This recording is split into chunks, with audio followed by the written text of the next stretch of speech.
The greatest relationship you can ever have is with yourself. And taking the time to be present of yourself and ask yourself an important question. Are you happy? Who am I? Instead of you and getting onto your cell phone once you wake up and getting distracted, sit with yourself and answer the question without being distracted. My theory in life was always and used to be get up as you go along and take your value and run with it. I reached to a certain point of my life that I wasn't happy, fulfilled, and it really started to bother me. I was really uncomfortable, and when you get uncomfortable, nothing makes that discomfort go away. And you know it is time to make a different choice and evolve. I clearly heard during one meditation, stop making the same choice and pause. Now, at that time, I did not know what that meant. All I know was I was relying on all the external stimulation to build on my identity at that time, and that was not me. And I have to show up to people and look a certain way, act a certain way. It really disturbed me. I did not make time for myself as I was always on a go, go, go, go, go. So I decided to disengage from any social interactions. My friends thought I was going through a midlife crisis, and I just spent time with myself. And I was spending hours and hours a day reading books, listening to the teaching of many great masters. At this point, all I care is just being happy. I just care about being happy with myself. And I decide that I will not be going to be seduced by the world anymore, the same way I used to be. And I decide I want to lead events that can empower people and live what I taught. The greatest belief you could have is the belief in yourself.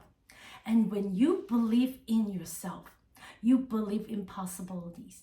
And when you believe in possibility, you have to believe in yourself. People who came into this work, they come with a great amount of disbelief that they could change their life or change their health condition. One thing I know for sure is if you keep thinking the same thought, if you keep making the same choice, and if you keep doing the same things, and you keep creating the same experience, you keep feeling the same emotions, if you keep doing that for another 10 years, 20 years, 30 years, you would have to agree with me that it would be the same. And it would become more automatic, become more unconscious. So your personality really create your personal reality. That's it. And your personality is made of how you think, how you feel, and how you act. So if you keep thinking the same way, keep acting the same way, keep feeling the same way, your personality is the same. If your personality is the same, your personal reality would be the same. If you want to change your life, you must change your personality. So you have to change your personality in order to change your personal reality.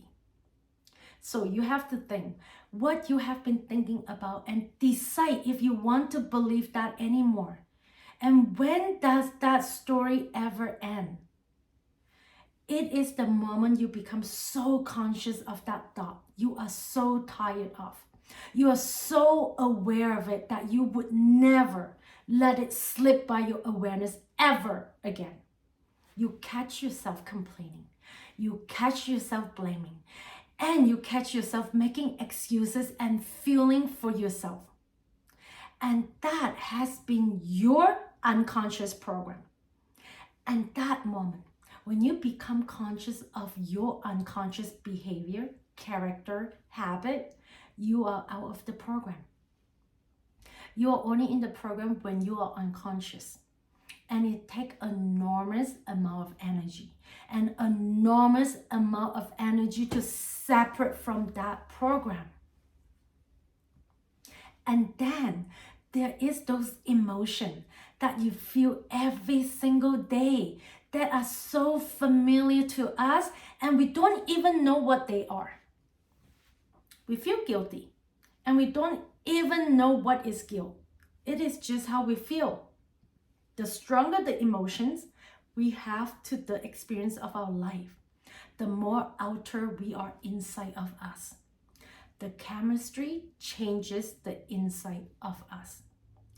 The brain narrowed the focus, and the brain basically narrowed the focus on the cause and take a snapshot.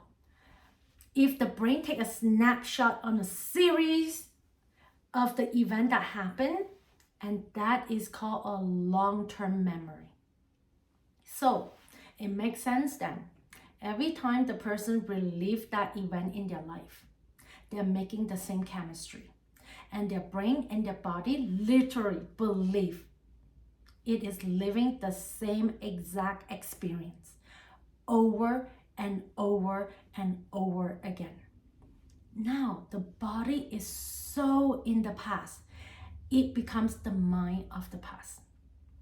The act of becoming so conscious that you do not go unconscious is a changing of consciousness.